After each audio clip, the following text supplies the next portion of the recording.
राष्ट्रवादी नेते प्रफुल्ल पटेल यांच्या वाढदिवसाच्या केकवर पंतप्रधान नरेंद्र मोदी आणि प्रफुल्ल पटेल यांचे फोटो। प्रफुल्ल पटेल यांची राज्यसभेवर बिनविरोध निवड झाल्यानंतर गोंदियात जल्लोष, फटाक्यांची आतिषबाजी करत केला जल्लोषोत्सव। राष्ट्रवादीचे नेते तथा राज्यसभा खासदार प्रफुल्ल पटेल यांच्या वाढदिवसानिमित्त आज 17 फेब्रुवारीला गोंदियात जल्लोष साजरा करण्यात आला। राष्ट्रवादी भवन येथे प्रफुल्ल पटेल यांच्या वाढदिवसानिमित्त केक कापण्यात आला। या केकवर पंतप्रधान नरेंद्र मोदी आणि प्रफुल्ल पटेल यांचा फोटो लावण्यात आला होता।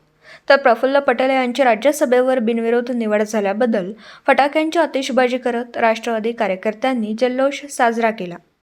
त्याच्यावर नरेंद्र मोदी यांचा देखील फोटो होता। काय त्यामागचं कारण आहे? त्याचं मागचं कारण आहे की आज जे देशाचे पंतप्रधान माननीय नरेंद्र मोदीजी जे विकासाची गती आहे, त्यांनी ज्या पद्धतीनं एक देशाचं नाव गौरवान्वित केलेलं आहे आणि त्यांच्याबरोबर आमची महायुती झाल्यामुळे त्यांच्या आणि प्रफुल्लबाईचं प्रेम, त्यांच्या आणि प्रफुल्लबाईची जी जवळीक आहे ते तुम्ही गोंदिया एअरपोर्टवर पाहिली आहे आणि एक खुशीमध्ये ते पण आमच्यामध्ये सामील व्हावं म्हणून आम्ही त्यांच्याबरोबर त्यांचा फोटो घातलेला आहे।